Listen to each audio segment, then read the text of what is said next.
piensan que en el fondo nuestra estrategia es la errónea. Y en el caso de Estados Unidos y de la OTAN, lo que es cierta desesperación, porque empiezan a darse cuenta de que realmente tienen pocas herramientas más allá de las armas. Por eso el problema ahí es que estamos en un escenario cada vez más bélico.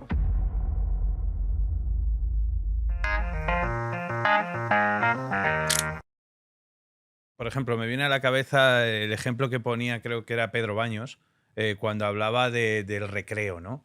En el que tú estás en el patio en el recreo y de repente hay bandos en los que sabes quiénes son los abusones, quiénes son los que de verdad mandan en el patio, Sí. y luego hay otros países que se van uniendo a los más fuertes, ¿no? Sí, ¿Cómo ves el futuro a medio plazo? el sistema monetario financiero que llevaba ya una quiebra absoluta del modelo a nivel mundial, porque este sistema fiduciario es a nivel mundial, genera pues una necesidad de reconfigurar, ¿no?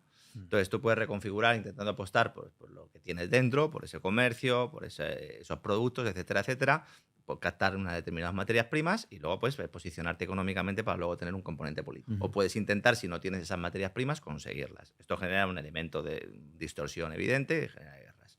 En un momento dado se determina, ¿no?, que hay que romper cualquier posibilidad por parte de la OTAN de romper la Unión Euroasiática, se empieza a calentar el avispero de Ucrania, se establece un paraguas alrededor de Rusia, como bien plantea la RAND Corporation en ese informe de 2019, y se crea el escenario que tenemos ahora, que todavía no ha terminado, porque el siguiente paso es ir posicionando en las repúblicas bálticas armamento OTAN para intentar forzar algún tipo de respuesta por parte de Rusia que justifique ulteriores intervenciones militares, ¿no? Esa es un poco la idea, ¿no? Con esto rompes cualquier posibilidad de Unión Euroasiática, rompes el principal proyecto estratégico de China a largo plazo, que es la nueva ruta de la seda, y estableces, bueno, pues que haya imposibilidad de que esos productos que se fabrican en China y que necesitan los insumos de hidrocarburos sobre todo, pero no solo, otros materiales de Rusia, pues puedan llegar al mercado europeo, que será un poco la idea, ¿no? Estados Unidos en ese contexto va a ir poco a poco destruyendo Europa, con lo cual es una estrategia que yo creo que es un poco el pan con las ganas de comer, ¿no? Yo creo que es una estrategia demasiado cortoplacista que no va a tener éxito, pero bueno, es una opinión personal mía. China está jugando a intentar recoger ese descontento que genera toda esta situación. ¿Por qué? Porque hay un elemento fundamental que no hemos hablado en toda la entrevista, es un game changer que lo cambia todo. Cuando en las sanciones occidentales se incluye la expropiación, el bloqueo de las reservas del Banco Central ruso en el extranjero, el mensaje que se le está lanzando al mundo es, señores, nosotros en cualquier momento podemos confiscar sus reservas internacionales si no siguen la política que nosotros consideramos que deben ustedes seguir en cada momento y lugar. Es decir, nosotros podemos cambiar con carácter discrecional esa política. Esto es lo que abre el debate de la desdolarización, ¿no? Lo que abre el debate de que el dólar pueda dejar de ser una divisa de reserva a medio plazo, pero lo que hace China es recoger todo ese descontento y entonces decir, no os preocupéis, que estos os decían que os daban seguridad jurídica, pero mirad que no os dan seguridad jurídica. Mirad estos que os decían que hay democracia, pero enseguida acuden a las armas. Mira, estos que decía que son liberales y que apuestan por el comercio, tampoco, entonces veniros conmigo que sí. Hay un país intermedio que aprovecha todo esto para pivotar, que es la India, que según todos los análisis, bueno, pues es uno de los países que también, ¿no?, en crecimiento económico, pues va a estar en el podium en no mucho tiempo. La India aprovecha el estar en medio de todo ese proceso, se convierte en la gasolinera del mundo, y a pesar de los problemas y de las relaciones históricas entre China y la India, que no han sido muy buenas, evidentemente, como mucha gente sabe, se genera ahí una conjunción de intereses y a partir de ahí se va edificando el edificio de lo que son los BRICS, ¿no? Los BRICS que se amplían con un movimiento estratégico de Oriente Medio, de Arabia Saudí, que deja de cogerle el teléfono a Joe Biden, que deja de darle apoyo al sistema fiduciario de los petrodólares, que es con lo que sustituye Estados Unidos el patrón dólar-oro. El patrón dólar-oro lo sustituye por el patrón petróleo-dólar, ligado todo el comercio en dólar, todo el comercio de petróleo al dólar en los mercados internacionales, y asoma la patita como diciendo, cuidado que ese modelo lo podemos amenazar. Y entonces se crea ese nuevo telón de acero en el que tú me estabas planteando. No se trata tanto de adivinar lo que puede pasar, sino de intentar ver lo que quiere cada uno. Porque adivinar lo que va a pasar es imposible, pero sí lo que quiere cada uno. China considera que toda la agenda globalista, la Agenda 2030, el gran reseteo de Occidente, va a ser perjudicial y va a hacer que Occidente tenga menos capacidad para ganar esta lucha hegemónica. Y por eso lo alimenta. Dice, no os preocupéis. Si además nosotros estamos invirtiendo en renovables, quemamos carbón como demonios, pero sí, oye, que nosotros también estamos invirtiendo en renovables. Ah, ¿que queréis paneles solares? Yo los vendo. Y además os los vendo baratitos. Estupendo, ¿no? Ellos saben que en el fondo nuestra estrategia, bueno, piensan que en el fondo nuestra estrategia es la errónea. Y en el caso de Estados Unidos y de la OTAN, lo que es cierta desesperación. porque empiezan a darse cuenta de que realmente tienen pocas herramientas más allá de las armas. Por eso el problema ahí es que vamos a un escenario cada vez más bélico y de más problemas y vamos a recuperar viejas ideas o viejos paradigmas que nos recuerdan más a los años 70 del pasado siglo en muchos elementos que en el año moderno. En la medida en que Estados Unidos sea capaz de detener la hegemonía china en inteligencia artificial, que yo creo que ahí sí que China tiene cierta ventaja, Fidel Sendagorda tiene un libro al respecto también muy interesante, donde habla de esto, no es algo que consideremos solo algunos, sino que es una idea bastante extendida. En la medida en que ellos sean capaces de producir esos chips de alta calidad, con las máquinas de litografía holandesas o no, que logren tener acceso a ellas, bueno, pues podrá empezar a tener también una ventaja de ese punto. En el ámbito energético, China tiene una ventaja y es que tiene como aliados a los principales productores de materias primas del mundo. Eso es indudable. En el ámbito tecnológico están luchando, y por eso hay tanto afán por parte de Estados Unidos para que no logren esa hegemonía en la inteligencia artificial. Y en lo económico, si Estados Unidos utiliza el mismo modelo económico basado en el gasto público, basado en la deuda que ha llevado a Europa a la situación actual, no es extraño que podamos pensar que Estados Unidos puede entrar en una crisis económica galopante. Por eso el Tesoro sigue emitiendo deuda y por eso la Reserva Federal les ha dicho a los bancos, oye, que todos tenéis que pasar aquí por la ventanilla de descuento. No solo el que tenga problemas, que pasen todos, porque realmente lo que queremos nosotros a través del mercado repo y a través de la ventanilla de descuento es mantener una ficción económica. ¿Cuánto tiempo puede Estados Unidos mantener eso?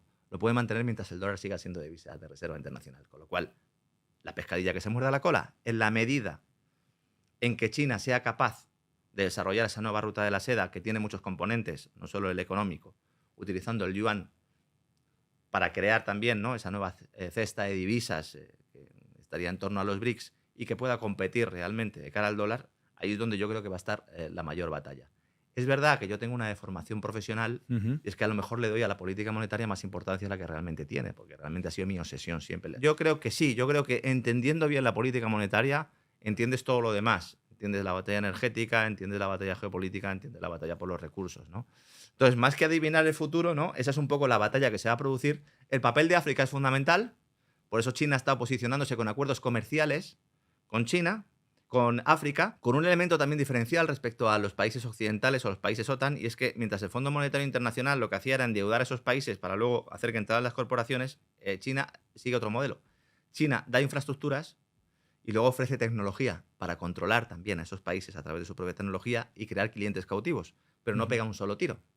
De tal manera que en muchos países de África son mejores vistos los chinos que los americanos porque no te matan, ¿no? Como me ha dicho a mí algún dirigente africano en alguna ocasión, ¿no? Esa batalla también es muy importante y también, evidentemente, la de las rutas comerciales, como estamos viendo ahora, con todo el tema del Mar Rojo. ¿Qué hará Irán? Irán es cliente cautivo de Estados Unidos.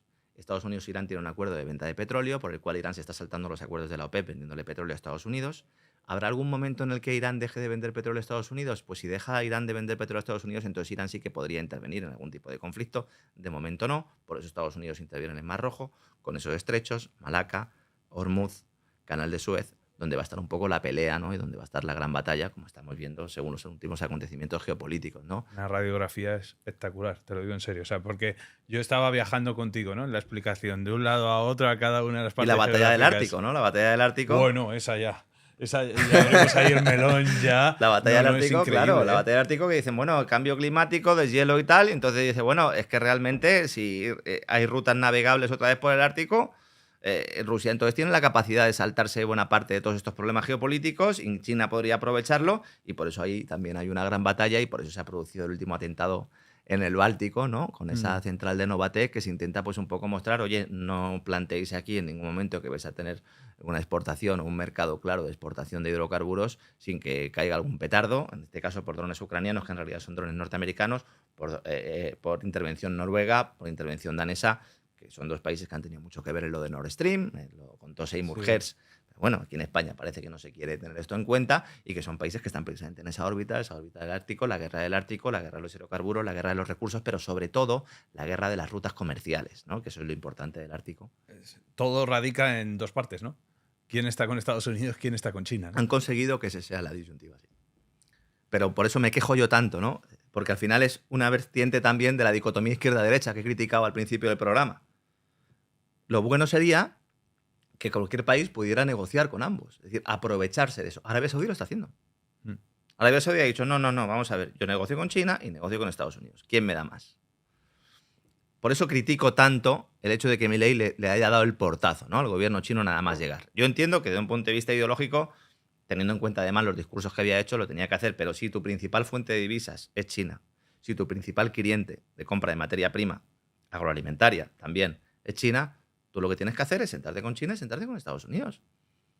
Y jugar esa carta. ¿Por qué la entregas nada más llegar? Si yo admito que a lo mejor la tienes que entregar, pero ¿por qué la entregas nada más llegar? ¿Es que venías con instrucciones de entregarla? Sin irnos tan lejos, España, que se enfadan mucho los amigos argentinos cuando hablo solo de Argentina. España podría ser una potencia energética en este contexto si aprovechara las plantas de regasificación que tiene. España es una potencia de regasificación. Ningún país de Europa tiene tantas plantas de regasificación como España. ¿Qué sería lo normal en este contexto? Que Pedro Sánchez hubiera ido a Argelia, que hubiera negociado con Argelia, que le hubiera dado lo que hubieran querido el gobierno argelino para garantizar que el gasoducto de Medgaz llegaba a tope, a full, de hidrocarburos, y también para decirle a los señores de Marruecos, oye, vosotros vais a pasar por el aro. Y a través del gasoducto de Marruecos, que también trae el gas argelino, si queréis seguir cobrando dinero, porque Marruecos se limitaba a cobrar dinero por ser un estado de paso, permitís que yo haga mi política con Argelia.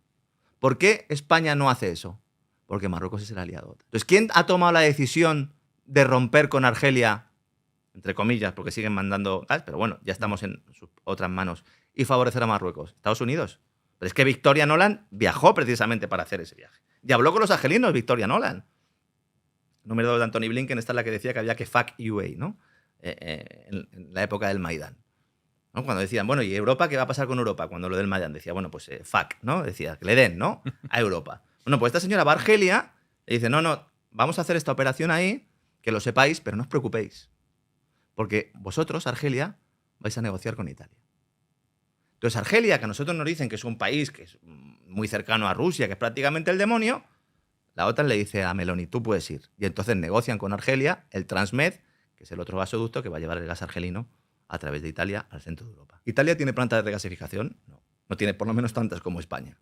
Si nosotros recibimos ese gas, lo regasificamos, metemos en buques y podríamos ser la principal potencia exportadora de gas de Europa, por lo menos. Una de las primeras del mundo. ¿Eso para quién sería un problema? Para la principal potencia exportadora de gas natural licuado del mundo, que quién es Estados Unidos. Sometimiento. Claro, entonces, ¿hay soberanía nacional? Evidentemente no. ¿Hay organismos supranacionales que toman decisiones? Sí, pero en esos organismos supranacionales algunos mandan más que otros, ¿no? Tienen más armas. Claro. Pero no solo armas militares, también armas financieras. También. Claro. BlackRock es socio de Naturgy en el gasoducto Medgaz. El gasoducto Medgaz es propiedad de BlackRock y de Naturgy y de la compañía argelina. ¿Son casualidades? No. Iban a hacer otro tubo paralelo para enviar más gas a España antes de que enviara la famosa cartita con el Sáhara Occidental Pedro Sánchez. Lo publiqué yo en el diario Mercados, también lo conté en el programa. Iban a hacer otro tubo para enviar más gas a España y ese tubo no se hizo. ¿Se podía haber hecho? ¿Podía haber recibido más gas a España? Podría haberse convertido en una potencia gasista de España. En lugar de eso, bueno, pues parece ser que vamos a ser el hub del hidrógeno verde, maravilloso.